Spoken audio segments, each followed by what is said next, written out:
नमस्कार साथियों, कुछ बात कर रहे हैं यूट्यूब चैनल पर। एक बार फिर आपका बहुत बहुत स्वागत है। आजकल हमारे देश में G20 समिति का आयोजन हो रहा है।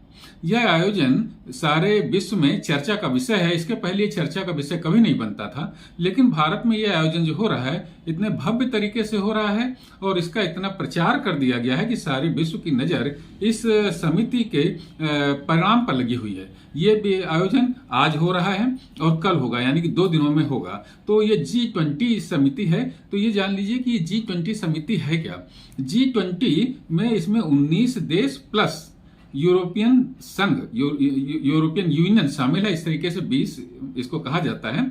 और आज ही प्रधानमंत्री नरेंद्र के प्रस्ताव पर एक सहमति लग गई है, जिसे भारत की बहुत बड़ी सफलता माना जा रहा है। वो ये कि अफ्रीकन यूनियन को भी प्रधानमंत्री महोदय ने इस G20 समिति में शामिल करवा लिया है। यानी कि अफ्रीका के जो 55 देश हैं, जो अधिकतर गरीब देश हैं, उनको प्रधानमंत्री महोदय ने इस समिति में शामिल करवा लिया। ये प्रधानमंत्री मोदी जी की और भारतवर्ष की बहुत बड़ी सफलता के रूप में आंका जा रहा है ये प्रयास। तो साथियों, ये जान लीजिए कि ये जो G20 समिति है, ये बेसिकली ग्लोबल फोरम है। इसमें जो विश्व की अर्थव्यवस्था है उस पर चर्चा होती है और इस बात का प्रयास किया जाता है कि सभी की अर्थव्यवस्थाएं एक दूसरे से जोड़ करके काम करें, जिससे अधिक से अधिक लाभ इन सभी को हो। तो साथियों, भारत और ये देखिए कि जीडीपी, विश्व की जीडीपी का 85% जीडीपी जो है इन्हीं देशों के पास में है और 75% जो विश्व का ट्रेड है, व्यापार है, वो इन्हीं देशों के माध्यम से होता है। तो ये बहुत बड़ी समिति है और अर्थव्यवस्था विश्व की बहुत प्रभावित होती है इन देशों के दृष्टिकोणों से।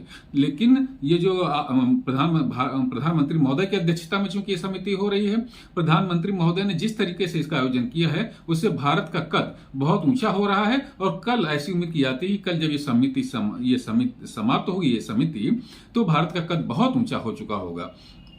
साथियों, जैसा कि आपको मालूम है कि इस समय रूस और यूक्रेन का जो युद्ध है वो बहुत ही चर्चा का विषय बना हुआ है और विश्व के लिए बहुत ही चिंता का विषय बना हुआ है। और रूस हमारा मित्र है। तो भारत का ये प्रयास रहा कि इस समिति में जो भी बातें हो, चर्चाएं हों, उसमें रूस का जिक्र ना हो पाए। तो आज ये सफलता के रूप में भारत का देखा जा रहा है कि रूस का जिक्र एक भी बार नहीं हुआ, लेकिन यूक्रेन का जिक्र 4 बार हुआ इन चर्चाओं में। और साथियों, भारत का जो एक दृष्टिकोण है, प्रधानमंत्री महोदय का जो एक दृष्टिकोण है कि सबका साथ, सबका विश्वास और सबका विकास, और इसके साथ में आज उन्होंने एक और जोड़ दिया कि सबका प्रयास। ये जो भारत की थीम भारत की उन्होंने दी, और मानवता केंद्रित जो है विकास होना चाहिए, ये प्रधानमंत्री महोदय ने कहा। और जिस तरीके से राष्ट्राध्यक्षों का स्वागत हुआ, उसमें हर जगह भारत शब्द की प्रमुखता रही और भारतीय सभ्यता और संस्कृति से जुड़े हुए तमाम आयोजनों में तमाम उसके चित्र और उसके तमाम वो दिखाए जाते रहे। जैसे कि आप लोगों ने देखा होगा कि कोणार्क का जो व्हील है, पहिया है, उसके सामने खड़े होकर के प्रधानमंत्री महोदय ने तमाम राष्ट्राध्यक्षों का स्वागत किया है। और जो अमेरिका के राष्ट्रपति जो बाइडेन से जब मिलने आए, प्रधानमंत्री महोदय से मिलने वो आए, तो उन्होंने तो इस बात की जिज्ञासा भी जाहिर की कि ये क्या है और इस पर क्या लिखा हुआ है, मतलब क्या प्रदर्शित है। तो प्रधानमंत्री महोदय ने उनको डिटेल भी बताया कि आखिर ये है क्या। तो साथियों, इस तरीके से भारत के अब ये सवाल ये होगा कि भारत जो इतना खर्च कर रहा है, जो इतना आयोजन कर रहा है इस समिति का, इससे भारत को लाभ क्या होने वाला है। साथियों, इससे भारत को ये लाभ होगा कि विश्व की ट्रेड श्रृंखला में, व्यापार में भारत जुड़ सकेगा, जो पहले से उसका प्रयास चल रहा है, और इससे व्यापार एक दूसरे से देशों से संबद्ध हो सकेगा और इससे भारत का व्यापार जो आयात और निर्यात है ये बहुत अधिक बढ़ सकेगा। ये प्रयास हमारे प्रधानमंत्री महोदय इस जी समिति के माध्यम से कर रहे हैं। दूसरी बात यह है कि भारत की सभ्यता और संस्कृति का प्रचार और प्रसार हो रहा है। जब भारत का व्यापार बढ़ेगा दूसरे देशों में, तो जाहिर है कि हमारे देश में जो की अर्थव्यवस्था सुधरेगी, तो इसका सीधा सीधा संबंध हम और आपसे जुड़ता है, हमारे देश की गरीबी के उन्मूलन से जुड़ता है। साथियों, तो ये समिति जिस तरीके से आज हो रही है, इससे भारत के जो सम्मान और प्रतिष्ठा में बहुत अधिक वृद्धि हो रही है और भारत के लिए बहुत लाभदायक है ये समिति। साथियों, इसमें भारत के विचारों की जो छाया रही, प्रमुखता रही, वो हम सब लोगों ने देखी है।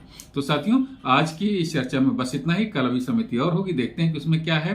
परिणाम निकल करके आते हैं। तो एक बात और फिर से दोहरा दूं कि आज की अगर देखा जाए तो दो प्रमुख विशेषताएं रही भारतवर्ष की। एक तो ये है कि अफ्रीकन यूनियन को इस G20 समिति में उन्होंने शामिल करा लिया। इससे भारत का कद बहुत बढ़ जाएगा, अफ्रीका से हमारे संबंध बहुत अधिक सुधर जाएंगे। पहले भी अफ्रीकन कंट्री से हमारे संबंध अच्छे रहे हैं और इस बात से और अच्छे हो जाएंगे कि उन 55 देशों के जो संघ है अफ्रीकन संघ, उसको इसमें शामिल करा दिया भारतवर्ष ने। और दूसरा यह है कि रूस से हमने अपने संबंध नहीं बिगड़ने दिए। रूस का जिक्र आज तो नहीं हुआ इस चर्चाओं में, और यूक्रेन का जिक्र 4 बार हुआ। तो ये 2 सफलताएं प्रमुख रूप से रही। कल और भी सफलताएं भारत के हाथ में लगेंगी, ऐसी हमको उम्मीद है। तो साथियों, आज की चर्चा में बस इतना ही। कल किसी और मुद्दे पर आपसे बात करूंगा। आपने इस चैनल को अगर सब्सक्राइब नहीं किया है तो कृपया सब्सक्राइब करें, लाइक करें और अपनी टिप्पणियों से मुझे जरूर अवगत कराएं। जय हिंद, वंदे मातरम।